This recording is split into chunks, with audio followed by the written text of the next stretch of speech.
are coming on the air tonight with a source telling us one of the biggest airlines in the country could shut down as soon as tomorrow, possibly stranding thousands of people as the summer travel season begins. The information we're just learning about the efforts to save Spirit Airlines. Then the pressure growing on the economy with threats of new tariffs on cars and gas prices jumping 9 cents overnight. How high could they go? As negotiations between the U.S. and Iran seem to stall again, with the president telling Congress he doesn't need their thumbs up for military action. We've got team coverage. Plus, the disturbing new details in the deaths of 2 college students in Florida, while the sheriff calls the murders calculated, with the remains of one of the victims just identified. And why Meta is threatening to shut itself down in New Mexico, the legal battle that could see apps like Facebook and Instagram erased from phones across the state. Hey, I'm Erin in for Hallie, and in just the last hour, we're learning that one of the country's largest budget airlines could shut down as early as tomorrow. An industry source tells NBC News that Spirit Airlines could cease operations by Saturday. That's if it doesn't get a last-minute intervention. Remember, Spirit asked the Trump administration for a $500 million bailout in exchange for the government pretty much owning the whole thing. President Trump, in just the last few hours, says he gave the airline a last chance for a lifeline. Take a listen. We're looking at it, but if we can't make a good deal, no institution's been able to do it. I said, I'd like to save the jobs. We gave them a final proposal. Republicans have opposed a bailout push that at this hour appears unlikely. It's potentially the last domino in Spirit's long stretch of struggles. The airline has cut its number of flights in half over the last 2 years, tried to sell itself to JetBlue. That was blocked by a federal judge. Spirit even declared bankruptcy twice.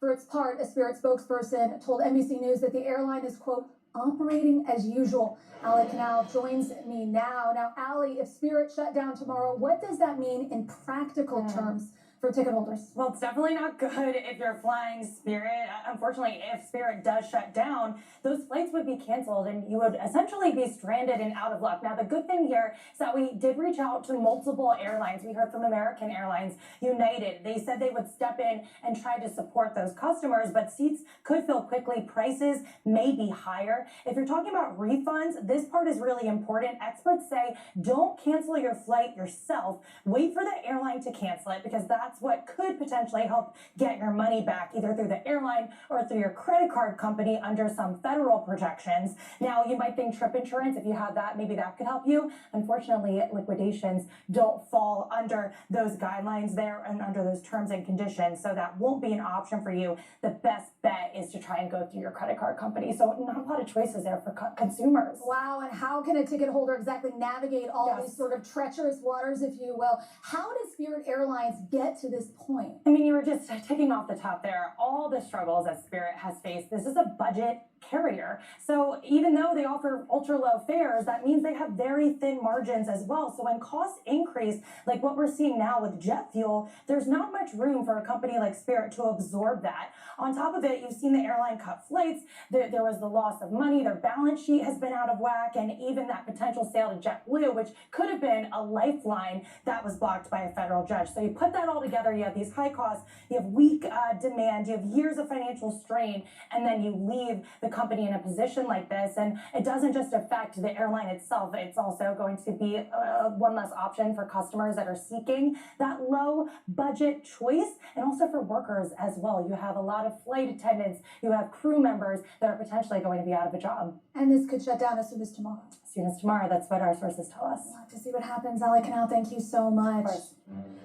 Well, overseas now, there's no Iran deal in sight as President Trump again dismisses the fears that millions of Americans have of rising costs.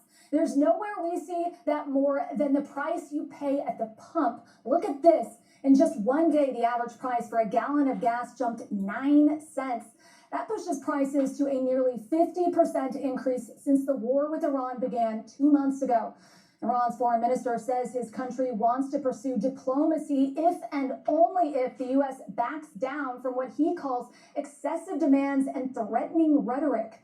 We know Iran has sent over a new proposal to Pakistani negotiators. It's not clear what's in it, but what is clear, President Trump doesn't like it. Take a listen. They want to make a deal, but I'm not satisfied with it. It's a very disjointed, unfriendly leadership, unfriendly to each other. They're not getting along. They're very, very confused by what's happened because essentially most of their military's been wiped out. But we just had a conversation with Iran. Let's see what happens. But I would say that I am not happy. In the last couple of hours, the president sent a letter to Congress essentially shrugging off the 60-day deadline he faced to ask for approval to continue this war. He acknowledges the threat posed by Iran remains, quote, significant. We're seeing the U.S. take indirect action in places like the Strait of Hormuz. A State Department memo viewed by NBC News says the U.S. plans to formally ask allies to help reopen the key shipping passage. The Treasury Secretary just today says the naval blockade won't go away until the Strait returns to pre-war operations. All of it, as new polls show, a majority of Americans think the U.S. made a mistake entering this war. That's right around the same number of Americans who said that about the war in Iraq 20 years ago. We'll get the view from the region with Matt Bradley, but let's first start with Ryan Nobles. Ryan, we mentioned President Trump pushing off the War Powers Resolution. Do some of the president's Republican allies who support the war still think Congress needs to get involved?